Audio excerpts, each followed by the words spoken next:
Even if the Chinese were able to capture Taiwan without firing a shot, it doesn't solve anything for them. They're still food importers. They're still dependent on the United States. They're still energy importers. And even if they take every single one of those semiconductor fab facilities intact, they don't know how to operate them because they can't operate their own. And their own are among the worst in the world, not the best. Whew. Now, the only reason, in my opinion, to be concerned about a Taiwan war is because Xi has so isolated himself that when one person is making all the decisions and that one person refuses to access information to make the decisions, strange stuff happens. And when you say refuses to access, what do you mean by that? He does not have normal information flows anymore. Like even at the height of the Trump administration, when Trump was basically isolated himself from the entire intelligence community, he was still getting the daily briefing. There was still information being put in front of him. But Xi is so isolated himself. He doesn't want to hear anything except for what he wants to hear. And since no one knows what the status of the conversation with the voices in his head in on any given day, no one wants to bring him anything unless they're ordered to. How do we know this about him? Because there's no one to listen to anymore. That's one of the fun things about Russia versus China right now is that the Russian information security is so poor that American intelligence is literally listening in on everything. But in China, we can hear into the office, but there are no conversations happening. What do you mean by that? What do you mean? Like, so no one talks to him about anything? Anything. If you look at So he's just terrifying to people. Yeah, exactly. Because he murders dissidents. He murders anybody that... He doesn't murder everyone, but there's a lot of people in prison. And well, there's also a lot of billionaires that got disappeared, Yep. right? And any dissent. Yeah, you're either executed or exiled, intimidated into silence. There's a variety of options. And if you look at the third-party Congress that we had late last year, that's when they select the Politburo.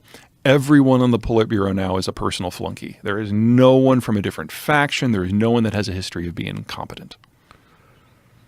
Whew. And what is their plan? The Chinese? Yeah, do we have any idea of what their plan to get out of this is? Nationalism.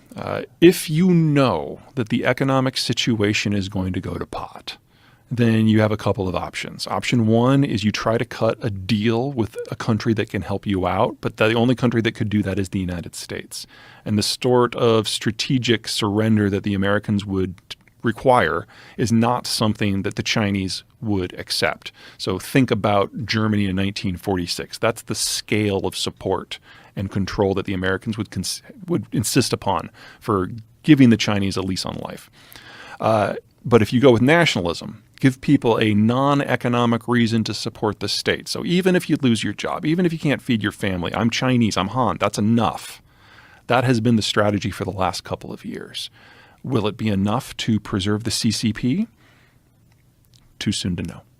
And they're also they're in the middle of the worst aspect of the pandemic for them ever. Yeah. Now, which is very strange for us because we're on the other end of it, Yep. right? So what happened over there? Let me start by saying I think it's safe to say that no country has really figured out how to handle this well. Right. Second, I will say there are 7 different variants circulating in Beijing right now, or in China right now. 3 of them did not exist 2 or 3 months ago. And it takes about 6 months of data for you to get good information on the R0 and the lethality. So we just don't know. And then third, in part because of Xi, when you're a one-man state, all policy and all authority starts and stops with you. And unless you're providing very clear guidance on everything, which is impossible for one person to do for a whole country, especially one the size of China, the bureaucracy either goes into automatic or does nothing. Well, right now it's doing nothing. So the data decisions in China are not to gather data and figure out what we can do. It's to, instead of gathering data and lying about it, we're just not going to gather any data at all. So we're not going to know how bad these strains are until they get out of China and circulate in the rest of the world for 6 months. So the lowest fatality estimate that I have seen that I consider credible is that they're going to lose 1.5 million people. Just from COVID. Just from COVID. That assumes no broader breakdown in the health system, which we are already seeing. And is this because they don't have natural immunity because That's of part of it. The rigid lockdowns that they encountered? Yeah. From a plus point of view, they did keep the virus out of the population for almost 3 years. So no one has natural immunity. But we also know that their domestically generated vaccines aren't great. And most of the countries that used them in order to get their kind of first batch then moved on to a Western model that worked better. So they had a twofold problem. They did not have vaccines, and they didn't develop natural immunity. And now everyone's getting hit all at once with a virus that has at least 50% more communicability than the measles. And their overall health is worse than ours. Diabetes as a percentage of the population is higher. They don't have a critical care system like we have. And their hospitals are really their only line of defense. They don't have a clinic and a doctor system in the towns like we do. And what about nutrition education and the understanding of... Yeah, it's... when you industrialize very, very quickly, especially in a culture like China where food is considered a sign of wealth, getting fat is the thing to do. So we've got a lot of diabetes, a lot of hypertension, a lot of overweight people, and over 2/3 of the population lives in a metro region and their air quality sucks too. So we're kind of seeing like the worst aspects of the Indian system and the American system all in one. So obviously the United States government is aware of all these things, correct? Well, let's not oversell it, but broadly. Broadly. Yeah. Have you been brought in to talk to people? Because you have a very comprehensive view of this that includes energy and nitrogen, fertilizers, everything. Like, has anybody ever brought you in and said, Peter, can you give us an assessment of what we're really dealing with versus what each individual expert has to contribute to it? Because you're giving an overall sort of comprehensive view of this. I'm happy to say that I am doing some work with the Defense Department. I can't talk about the details, obviously, but I think